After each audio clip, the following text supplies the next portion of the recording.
Give away എൻ്റെ ഒരു subscriber വന്നിട്ട് ചോദിച്ചു, ചേച്ചി ഗീവ് അവേ ചെയ്യാമോ എന്ന്. പക്ഷേ ഞാൻ ഓപ്പണായിട്ട് പറയുകയാണെങ്കിൽ ഇപ്പോൾ ഗീവ് അവേ ചെയ്യാൻ പറ്റിയ സാഹചര്യം അല്ലടാ.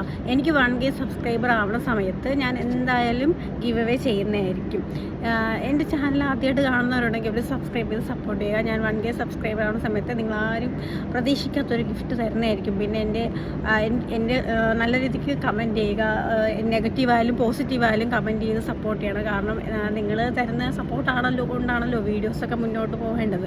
അപ്പോൾ എല്ലാവരും നെഗറ്റീവായാലും പോസിറ്റീവായാലും കമൻറ്റ് ചെയ്താലേ എനിക്കത് ഇമ്പ്രൂവ് ചെയ്യാൻ പറ്റുള്ളൂ, ഞാനത് പോസിറ്റീവായിട്ടേ എടുക്കത്തുള്ളൂ. അപ്പോൾ എല്ലാവരും എൻ്റെ ചാനൽ സബ്സ്ക്രൈബ് ചെയ്ത് സപ്പോർട്ട് ചെയ്യണം. 1K സബ്സ്ക്രൈബർ ആവണ സമയത്ത് ഞാൻ എന്തായാലും ഗിവ് അവേ ചെയ്യുന്നതായിരിക്കും. അതിനുവേണ്ടി ഞാൻ കട്ട വെയിറ്റിംഗ് ആണ്. അപ്പോൾ എല്ലാവരും എൻ്റെ ചാനലൊന്ന് സബ്സ്ക്രൈബ് ചെയ്യണം. ഞാൻ നല്ല നല്ല കണ്ടൻറ്റുകളൊക്കെ കൊണ്ടുവരുന്നതായിരിക്കും.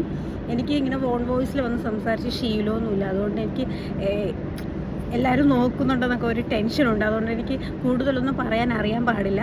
അപ്പോൾ അത്രയേ ഉള്ളൂ. അപ്പോൾ എൻ്റെ വീഡിയോ ആദ്യമായിട്ട് കാണുന്നവരുണ്ടെങ്കിലും എൻ്റെ ചാനൽ ആദ്യമായിട്ട് കാണുന്നവരുണ്ടെങ്കിലും ഒന്ന് സബ്സ്ക്രൈബ് ചെയ്ത് സപ്പോർട്ട് ചെയ്യാൻ മറക്കല്ലേ. അപ്പോൾ അത്രയേ ഉള്ളൂ. ബൈ.